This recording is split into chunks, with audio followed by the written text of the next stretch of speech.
ॐ अज्ञानतिमिरन्धस्य ज्ञानाञ्जनशलाकया चक्षुरुन्मिलितं येन तस्मै श्रीगुरुवे नमः। श्रीचैतन्यमनोभीष्टं स्थापितं येन भूतले स्वयं रूपः कदा मह्यं ददाति स्वपदान्तिकम्। श्री कृष्ण चैतन्य प्रभु नित्यानंद श्री अद्वैत गदाधर श्रीवासदि गौर भक्त वृंद। हरे कृष्ण कृष्ण कृष्ण हरे हरे, हरे राम राम राम हरे हरे।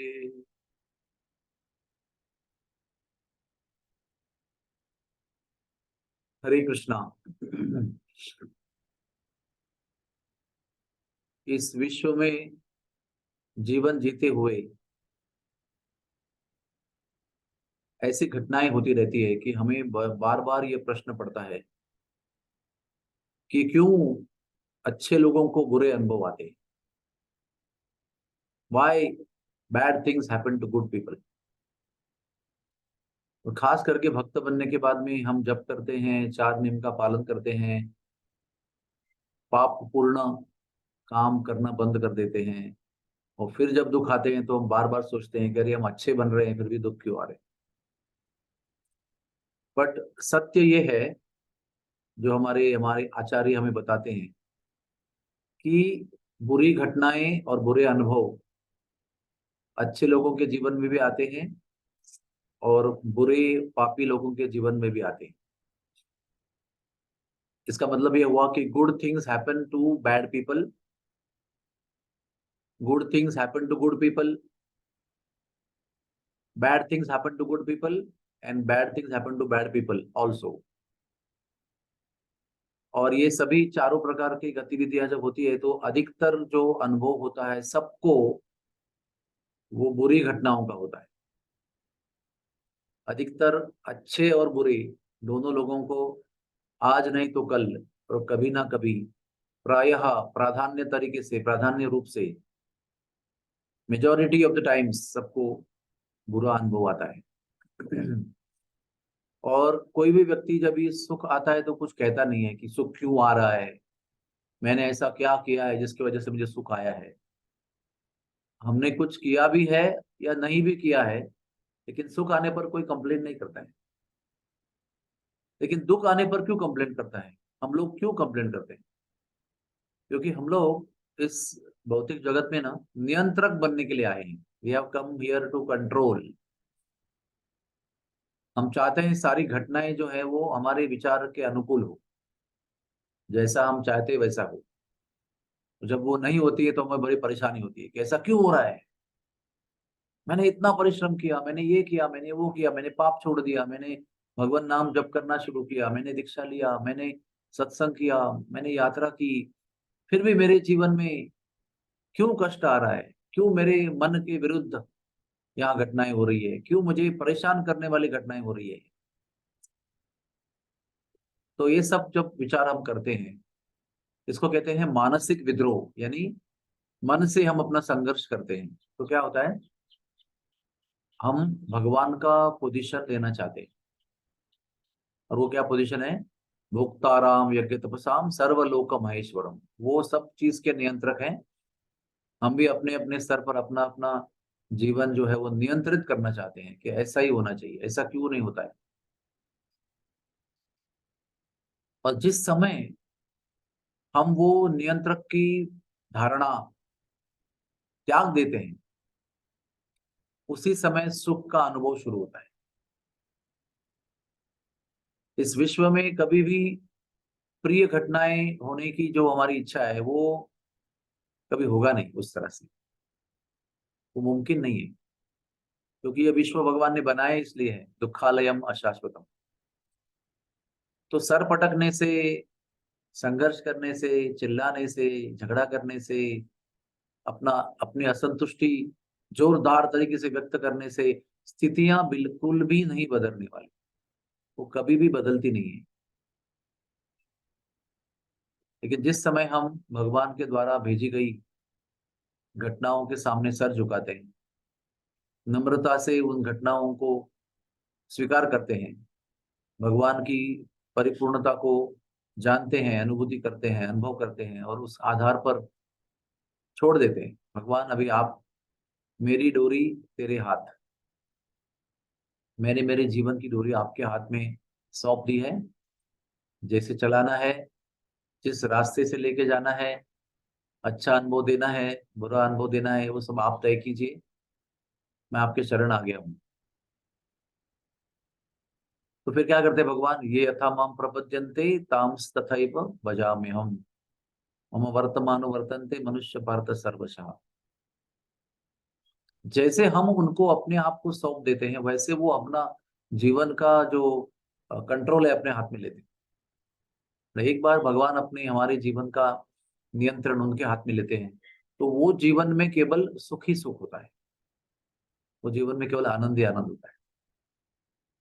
हम क्या करते हैं, सुख आते हैं या जो हमारे जीवन में अनुकूल घटनाएं हो गई है, हो रही है, वो हमारे क्या कहते हैं उसको, एसेट्स है हमारे, जो भाग्य है हमारा, ब्लेसिंग्स है हमारे, उस पर ध्यान न करते हुए जो हमें पसंद नहीं है, केवल उन्हीं के विचारों में अपने मन को केंद्रित करते हैं।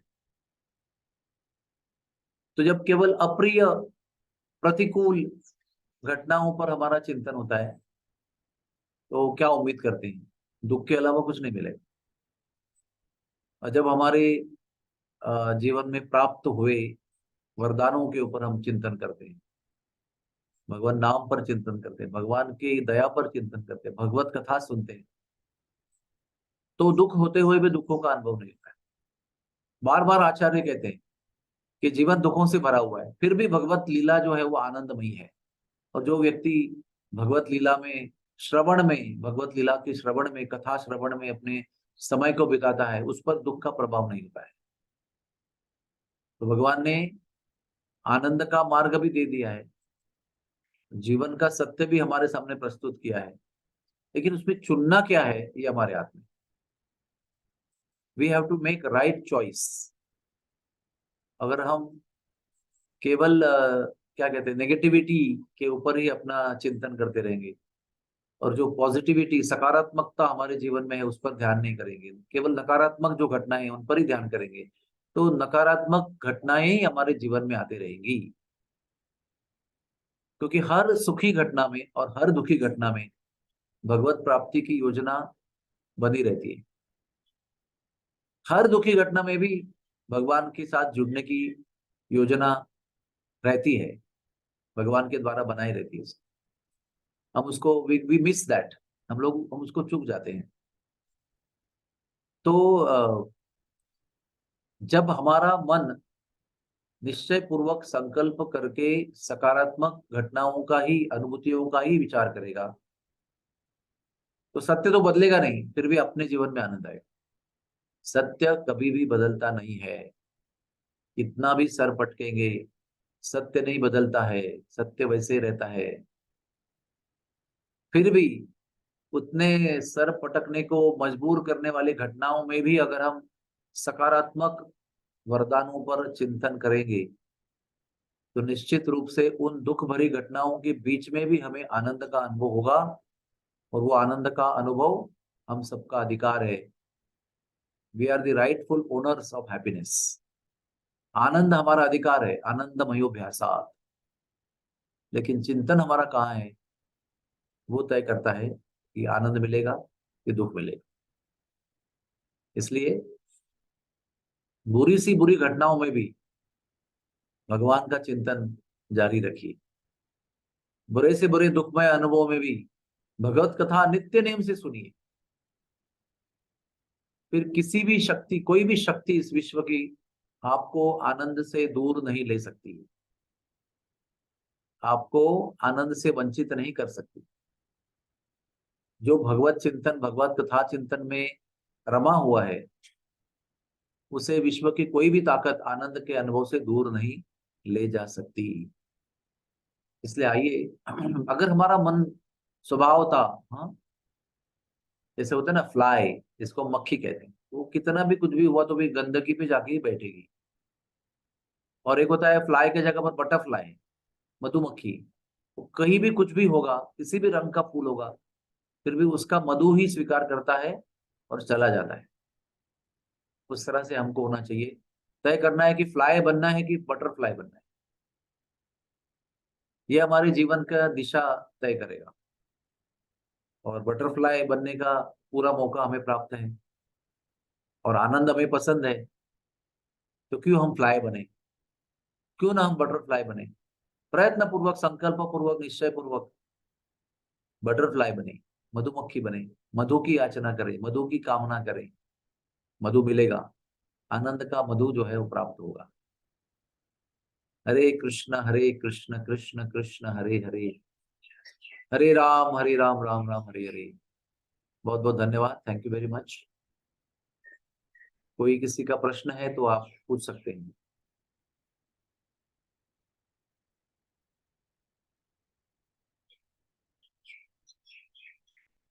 हरे कृष्ण प्रभूजी, दंडवत प्रणाम। हाँ, दंडवत प्रणाम। प्रभूजी, व्यक्तीच्या मनात द्वेष का निर्माण होतो? एक मिनट, हाँ, एक मिनट। आपका प्रश्न क्या है कि हमारे मन में द्वेष का निर्माण क्यों होता है? क्योंकि हम स्वार्थी हैं।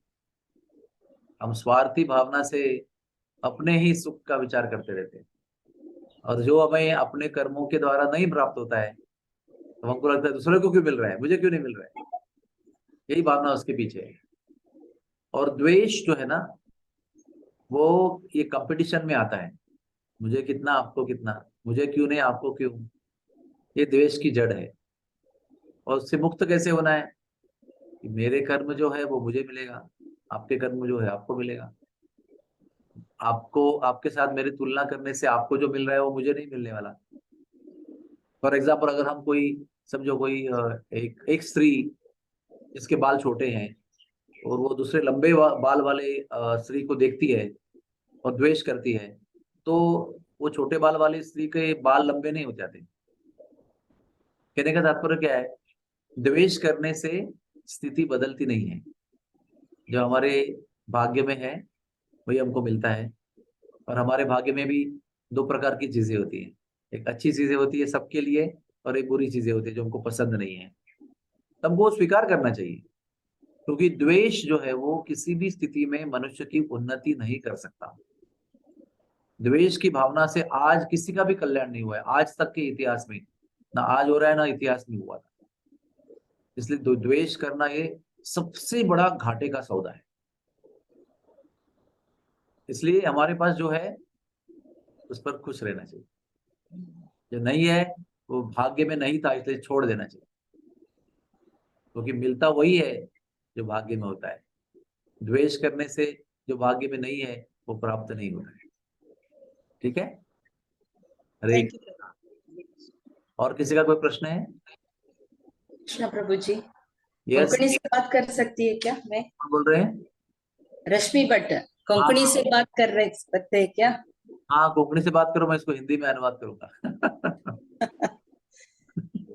प्रभुजी, हाँ आम्ही पुढे कृष्णा कॉन्शियस येवचपाच पुढे पाप कसले तशी करून नज्जा म्हणून सांगून आमकां कळनाशिल्लें, म्हाका कळनाशिल्लें. हाँ आतांय हांव तें वतना जाल्यार सब सब ट्राय करता, जाल्यार एक एक वेळा दिसता आमी अशी केल्यार गोलोकधामा वचचा जायना म्हूण सांगून तशी फुडले हांव ऑटोमॅटिकली ना चूक जाल्ले म्हूण सांगून देवा कृष्णा माफी मागून हें करता. फुड केलेले पाप आमी कोर नासताची. आता दिसता अयो बाई गोलोकधाम भारी लायक आसा म्हूण आमी शास्त्र प्रश्न वादिताना. कसं नसतं, प्रश्न कसं नसतं. What is प्रश्न the question? प्रश्न कसा म्हळ्यार आमी केलेले फुडली पाप आमी केवर नासताची. आता कृष्णा कॉन्शियस आहेत तरी आमकां कळत की तशी जावच्या नज्ज कशी करू नज्जा म्हणून सांगून. हाँ सो गोलोकधाम वच्चाक ट्राय करता आसताची ते हाँ वच्चाक फुडली पाप कशी आमी एक बरयता म्हणून. हाँ, तो इनका प्रश्न ये है कि पहले हम भक्त नहीं थे तो अपना जीवन जीते थे, तो ये नहीं करना है, वो नहीं करना है। तो कृष्ण भक्ति में आए तो बहुत ज्यादा पता चला कि ये सब नहीं करना चाहिए, गलत चीजें। तो अभी लगता है कि अभी पुराने जो हमने गलत काम किए हैं वो हमारी भक्ति में कैसे बाधा देंगे, क्या हमको वो गोलोक पहुंचने में बाधा करेंगे कि नहीं करेंगे। सबसे पहली बात इनको सबको समझनी चाहिए कि भक्ति में आने के बाद जब हम पाप कर्म करना छोड़ देते हैं और भगवान नाम लेते हैं, पिछले पूरे गलतियां और पाप जो है वो नष्ट हो जाते हैं। उतने ही पाप रहते हैं जो हमारे आध्यात्मिक उन्नति के लिए आवश्यक हैं। Only those sinful reactions are kept by Krishna, which will help us to progress in Krishna consciousness. Rest all sins are eradicated if we chant attentively and in dedicated mood. अगर हम समर्पित भाव से भगवान नाम का उच्चारण करेंगे तो उसी क्षण पिछले सारे पाप नष्ट हो जाते हैं और हमारी गोलोक की यात्रा शुरू हो जाती है। तो इसलिए हम लोग क्या कहते हैं, लगे रहो, डोंट गिव अप, कंटिन्यू। हमारे पास जो फॉर्मूला है ना वो एकदम 100% गारंटी वाला फॉर्मूला है। प्लीज आप विश्वास कीजिए इस बात पर। हमारे पास जो फॉर्मूला है वो 100% हमें भगवत धाम पहुंचाएगा ही, ऐसा ये परफेक्ट फॉर्मूला हमारे पास है। तो इम्परफेक्ट क्या है, हमारा उस परफेक्ट फॉर्मूला में श्रद्धा नहीं है जितनी होनी चाहिए, और जितना डेडिकेशन में करना चाहिए फॉर्मूला वो हम लोग उतना नहीं कर रहे। तो अभी आपके प्रश्न का उत्तर यही है, don't worry, you will go back to Godhead, no 100% guarantee, provided you chant Hare Krishna and follow the process of Krishna consciousness in 100% faith. 100% faith से जब आप ये मार्ग अपनाएंगे तो निश्चित रूप से गोलोक जाएंगे। हरे कृष्णा। हरे Krishna. Thank you so much प्रभु जी। Thank you. Where are you now located at this moment of time? Karkala. Karkala. Wow, very good. My hometown. Very good. Thank you. Thank you very much. Hare Krishna Hare Prabhu ji. Krishna. I Yes. one doubt. हाँ माता जी। शिफाली हाँ बोलिए बोलिए। प्रभु जी, जैसे आपने बताया कि चाहे सुख हो दुख हो, ये शास्त्रों का भी यही है सारा क्रक्स कि हमें उसको अपने कर्म का फल समझ के भोगना है और न्यूट्रल रहना है। पर ना चाहते हुए भी जिस व्यक्ति से वो हमें कष्ट मिला है, बहुत कोशिश करने के बाद भी न्यूट्रल भाव उस व्यक्ति के प्रति नहीं रहता। कहीं ना कहीं we try to escape from that person. तो वो न्यूट्रल भाव कैसे रहे? मतलब बहुत प्रयास करने के बाद भी, प्रार्थना करने के बाद भी वो व्यक्ति कहीं ना कहीं खटकता है आंखों में, तो फिर वो उससे कैसे उठे ऊपर? ऐसे जीवन में एक व्यक्ति नहीं होते हैं खटकने वाले, ऐसे बहुत लोग होते हैं जो हमारे मन को सदैव दुख देते रहते हैं। हाँ, और हमें ये पता होना चाहिए कि ये भी हमारे कर्मों का ही फल है। ऐसे लोग हमारे जीवन में क्यों हैं? क्योंकि हमने ऐसा कुछ किया है, जिन्होंने हमने ऐसा कुछ किया होगा कि हमने किसी को ऐसे ही खटकने वाला काम किया होगा, और हम भी अभी भी किसी की नजरों में खटकते होंगे। How do we know? We don't know ना। सो यही विचार करना चाहिए कि ये सब कुछ जो हो रहा है, जो अच्छा हो रहा है, जो बुरा हो रहा है, जो खटकने वाला हो रहा है, जैसे व्यक्ति हमारे जीवन में आ रहे हैं, ये सब हमारे ही वजह से है, हमारे कर्मों की वजह से, हमारे बुरे इतिहास की वजह से है। तो इसको अर्जुन को भगवान कहते हैं कि इसको सह नहीं करना चाहिए, केवल टॉलरेट मात्रा स्पर्शांश तो कौनतेया। सुख आएगा दुख आएगा, अच्छे लोग मिलेंगे, बुरे लोग मिलेंगे, मान मिलेगा सम्मान मिलेगा, ठंड आएगी गर्मी आएगी, है ना, सुख होगा दुख होगा। ये भौतिक जहां पर हम लोग जी रहे हैं, ये इस जीवन का स्थायी भाव है, इसको कोई बदल नहीं सकता है। जब तक हम गौलोक नहीं जाएंगे तब तक ये नहीं बदल सकता है। तो इसलिए जब कैसा है ना कि दुख कभी होता है जब दुख देने वाली व्यक्ति या दुख देने वाली घटना पर हम मन केंद्रित करते हैं ना, तो दुख का प्रवाह शुरू हो जाता है। जैसे ही दुख देने वाली व्यक्ति और दुख देने वाली घटना से अपने मन को हम अलग कर देते हैं और भगवान नाम के ऊपर छोड़ देते हैं, तो वो व्यक्ति के द्वारा या घटना के द्वारा दुख नहीं होता है। सो ये दुख देने वाली घटना और दुख देने वाले व्यक्ति जीवन में आना भी हमारा भाग्य है। क्यों? क्योंकि उनको बताता है कि इस दुनिया में हमें ये अपेक्षा करना बेकार है कि दुख देने वाली वस्तु और घटना नहीं होगी। जिस दुनिया में हम रह रहे हैं वो ऐसी ही जगह है जिसमें दुख देने वाले लोग आएंगे ही आएंगे, दुख देने वाली घटना भी होगी ही होगी। तो बार बार हमें भगवान के नाम पर हमारी श्रद्धा या हमारा मन मुटाव उस तरफ हो जाता है, ये कन्विंस करा देता है हमको कि this is not the place I am suppose to be in. मुझे भगवान के रास्ते पर या भगवान के साथ इन्हीं जगह पर होना चाहिए। ये बार बार अनुभूति हमको वो लोग दिलाते हैं, तो उनको मन से ना धन्यवाद करना चाहिए। सच कह रहा हूं मैं आपको। एक तरह से आपको लगता होगा अरे क्यों बार बार मेरे सामने ये व्यक्ति आ रहा है, आई डोंट लाइक हिम। पर आपको पता होना चाहिए कि ये हमें याद दिला रहा है बार बार कि ये विश्व जो है वो मेरे लिए बनाया हुआ नहीं है। This is not the right place for me, I need to be with Krishna. ये विश्वास और ये निष्ठा बार बार दिलाने वाली जो घटना है, उसको आपको थैंक यू करना चाहिए।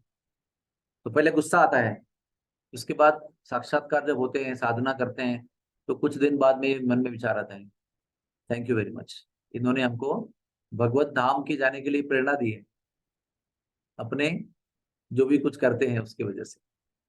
ठीक है माता जी, you agree with me? Yes, Prabhuji. Thank you so much. So it is not easy, I know it is not easy, but it is not impossible also. किसी व्यक्ति को देखकर हमको कष्ट होता है, और किसी व्यक्ति को देखकर हम अगर प्रयत्न करेंगे ना, हमको इनको मन में धन्यवाद देना है भगवान को, थैंक यू वेरी मच, तो वो हो सकता है। You have to try your best. Krishna is all perfect, Krishna is very merciful, Krishna is arrange everything perfectly in my life, bad and good things properly situated. तो ऐसे भाव करने से भगवान भी आपको शक्ति देंगे वो सब टॉलरेट करने के लिए। टॉलरेट कौन कर सकता है? हमारे अंदर शक्ति टॉलरेट करने की बिल्कुल नहीं है, भगवान ही देंगे उस टॉलरेट करने को। आप चाहेंगे तो भगवान वो टॉलरेट की शक्ति देंगे, और उसके दुखदाई घटना होने पर भी आप सुखी रहे। हरे कृष्णा। Thank you, तो Prabhuji. Thank you very much. हरे कृष्णा। प्रभु जी, हाँ नो अगर जैसे आपने बोला है कि टॉलरेट करे, लेकिन हमारे मन को जो दुख हुआ है, इसका उनको बैड इफेक्ट होगा क्या? और वो होगा तो इसके लिए हम जिम्मेदार हैं। आपके दुखों को, आपके जीवन में जो दुख वाला अनुभव हो रहा है, उसके 100% जिम्मेदार केवल हम हैं। इसलिए दूसरों को उसका बुरा असर होगा ये सोचने की जरूरत ही नहीं है। जब हम सोचते हैं ना कि वो हमें दुख दे रहे हैं, तो हमारे दुख का दुष्परिणाम उन पर होगा, इसका मतलब फिर भी हम लोग यही सोच रहे हैं कि ये दुख का कारण मैं नहीं हूं, वो व्यक्ति है। Nobody else is responsible for our suffering except ourselves. ये भी हमारा एक फॉल्स इगो है, ये दुख जो है ना वो उसकी वजह से हो रहा है, तो मुझे लगता है कि उसको उसका दुष्परिणाम होगा। That is not correct, that is not right way of thinking. ऐसा सोचना भी आपको दुख देगा, क्योंकि आपको लगता है कि मैं जिम्मेदार नहीं हूं उसका। Don't think like that. Humility का मतलब ये होता है कि मैं ही जिम्मेदार हूं। हे भगवान, मैं अभी आपको मेरे जीवन को समर्पित करता हूं, अभी आप तय कीजिए क्या करना है, दुख दो सुख दो, मैं सब विधि शरण तिहारी। ये भावना अपनाओ। कभी भी मत सोचो कि ये व्यक्ति मेरे दुख का कारण है, ये अपने मिथ्या अहंकार का ही प्रदर्शन है, ये सोचना। ये सत्य बहुत कठोर है, कटु भी है, लेकिन फिर भी स्वीकार तो करना ही पड़ेगा। ठीक है? हरे Krishna. Okay, thank you everybody for nice questions. Hari बोल।